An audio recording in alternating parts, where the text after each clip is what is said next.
রাতের অন্ধকারে কিছু গল্প শুধু শোনা যায় না, অনুভব করা যায়। এই গল্পও তেমনই এক গল্প, যেখানে ইতিহাস, অভিশাপ আর আত্মত্যাগ একসাথে মিশে আছে। বহু বছর আগে এক রাজা প্রবেশ করেছিলেন এক ভয়ঙ্কর জঙ্গলে, যেখান থেকে কেউ ফিরে আসে না। তিনি গিয়েছিলেন রাজ্য বাঁচাতে, নাকি নিজের ভাগ্য খুঁজতে, তা আজও অজানা। কিন্তু তার সেই যাত্রা খুলে দিয়েছিল এক নিষিদ্ধ দরজা, যা আজও পুরোপুরি বন্ধ হয়নি। আজ আমরা সেই গল্পেই ঢুকতে চলেছি। সাবধান, কারণ এই গল্প শোনার পর হয়তো আপনিও একা থাকবেন না। এই গল্প শুরু হয় বহু শতাব্দী আগে। সেই সময়ে রাজ্য ছিল সমৃদ্ধ, প্রজারা সুখে ছিল, সেনাবাহিনী ছিল অজেয়। রাজা ছিলেন শক্তিশালী, বুদ্ধিমান, কিন্তু তার চোখে ছিল এক অদ্ভুত শূন্যতা। প্রায় 1 মাস ধরে রাজা একই স্বপ্ন দেখছিলেন। স্বপ্নে তিনি দেখতেন এক ঘন জঙ্গল। জঙ্গলের মাঝখানে একটি পাথরের সিংহাসন। সিংহাসনের ওপর বসে আছে এক ছায়ামূর্তি, মুখ নেই, চোখ নেই, কিন্তু গলা ভারী। ছায়ামূর্তিটি বলতো, হে রাজা, তোর রাজ্য টিকে থাকবে যদি তুই জঙ্গলে আসিস। না এলে সব শেষ। রাজা ঘুম ভেঙে ঘামে ভিজে উঠতেন। রাজপুরোহিত, জ্যোতিষী, তান্ত্রিক, সবার পরামর্শ নেওয়া হলো। সবাই এক বাক্যে বলল, মহারাজ, ওই জঙ্গল অভিশপ্ত, ওখানে মৃতরা হাঁটে। কিন্তু রাজা থামলেন না। এই জঙ্গলের নাম কেউ উচ্চারণ করত না, মানচিত্রে ছিল না। সৈন্যরা একে ডাকত মৃত্যুর বন। যারা সেখানে গিয়েছিল তারা ফিরেনি। যারা ফিরেছিল তারা পাগল হয়ে গিয়েছিল। কেউ কথা বলতে পারত না, কেউ নিজের নাম ভুলে গিয়েছিল। জঙ্গলে ছিল মানুষের হাড় দিয়ে তৈরি পুরনো মন্দির, মাটির নিচে চাপা পড়া গুপ্তঘর। রাত হলেই শোনা যেত কান্না, হাসি আর যুদ্ধের শব্দ। তবুও রাজা সিদ্ধান্ত নিলেন, তিনি যাবেন। 100 জন সেরা সৈন্য, 5 জন তান্ত্রিক, 3 জন রাজপুরোহিত, সবাইকে নিয়ে যাত্রা শুরু হল। প্রথম দিনেই অশুভ লক্ষণ দেখা দিল। এক সৈন্য হঠাৎ চিৎকার করে উঠল, মহারাজ, গাছের ভেতর চোখ। সবাই তাকিয়ে দেখল, গাছের গুড়ির ভেতর থেকে সত্যি তাকিয়ে আছে মানুষের চোখ। রাত নামতেই শুরু হলো আসল ভয়। আগুনের চারপাশে বসে আছে সবাই। হঠাৎ দূর থেকে ভেসে এলো যুদ্ধের শব্দ। তারপর শিশুদের হাসি, তারপর নারীর কান্না। এক তান্ত্রিক ফিসফিস করে বলল, এরা মানুষ নয়, এরা সেই আত্মারা, যারা এখানেই মারা গেছে। রাত শেষে 100 সৈন্যের মধ্যে 7 জন নিখোঁজ।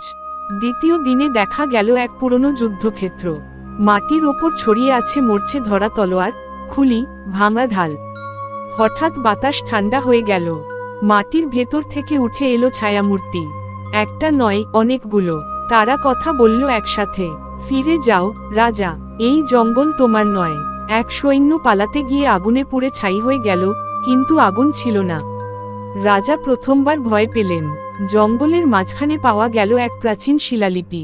তাতে লেখা ছিল, এই জঙ্গলে এক সময় ছিল এক রাজ্য। সেই রাজা অমরত্ব চেয়েছিল। তান্ত্রিক বলি দিয়ে খুলেছিল অন্ধকারের দরজা। দরজা খুলেছিল, কিন্তু বন্ধ হয়নি। সেই রাজা, তার সৈন্য, তার প্রজা, সবাই মারা যায়। তাদের আত্মা বন্দী হয়ে যায় এই জঙ্গলে। আর সেই রাজাই এখন ছায়ামূর্তি। শেষ রাতে সেই ছায়ামূর্তি আবার এল। সে বলল, এই অভিশাপ ভাঙতে হলে চাই এক রাজার প্রাণ। সবাই বুঝে গেল, এই কারণেই বর্তমান রাজাকে ডাকা হয়েছে। রাজা হাসলেন, বললেন, যদি আমার প্রাণে আমার রাজ্য বাঁচে, তবে আমি প্রস্তুত। তান্ত্রিকরা মন্ত্র পড়ল, জঙ্গল কাঁপতে লাগল, আকাশ কালো হয়ে গেল। শেষবার রাজাকে দেখা গেল আগুনের মাঝে দাঁড়িয়ে। এক বিকট চিৎকার। সকাল হলে জঙ্গল শান্ত। সৈন্যরা আর রাজাকে খুঁজে পায়নি। কিন্তু জঙ্গল থেকে ভয় অদৃশ্য হয়ে যায়। বছরের পর বছর কেটে গেছে।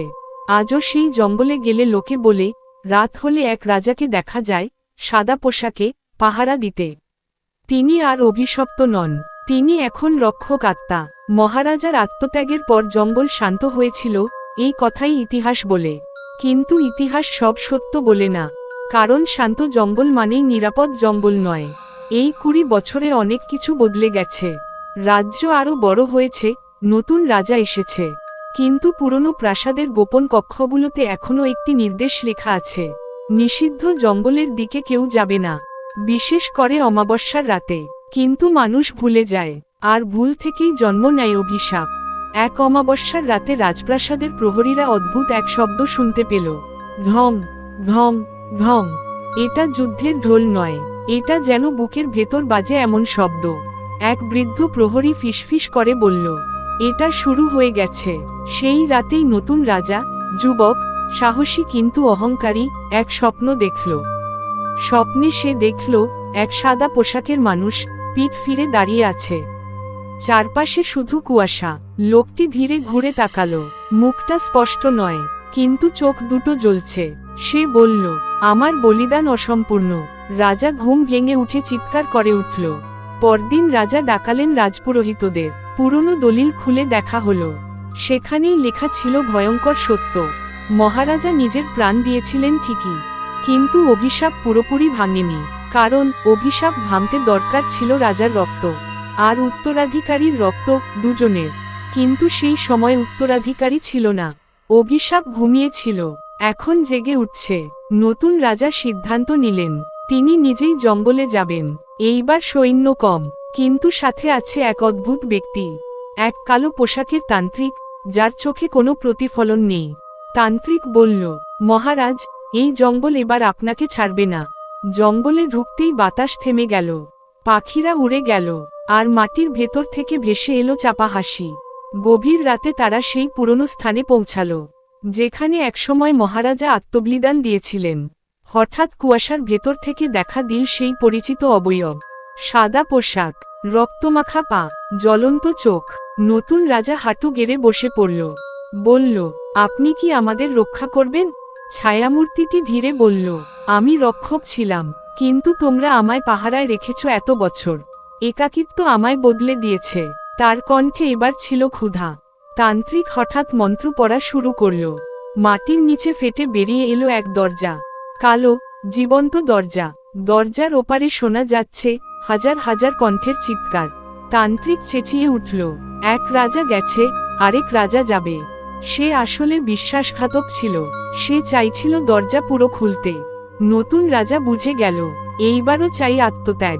কিন্তু এবার সে একা নয়। সে নিজের রক্ত মাটিতে ঢালল আর চিৎকার করে বলল, এই অভিশাপ এখানেই শেষ হবে। সাদা পোশাকের আত্মা চিৎকার করে উঠল। তার শরীর ভেঙে আলো হয়ে গেল। দরজা বন্ধ হতে শুরু করল। তান্ত্রিক দরজার ভেতরে টেনে নেওয়া হলো। সকাল হলে সৈন্যরা রাজাকে খুঁজে পেল। সে বেঁচে আছে, কিন্তু তার চোখের রং বদলে গেছে। জঙ্গল আবার শান্ত, কিন্তু লোকেরা বলে, অমাবস্যার রাতে এখন দুই রাজাকে দেখা যায়। একজন পাহারা দেয়, আরেকজন দাঁড়িয়ে থাকে দরজা।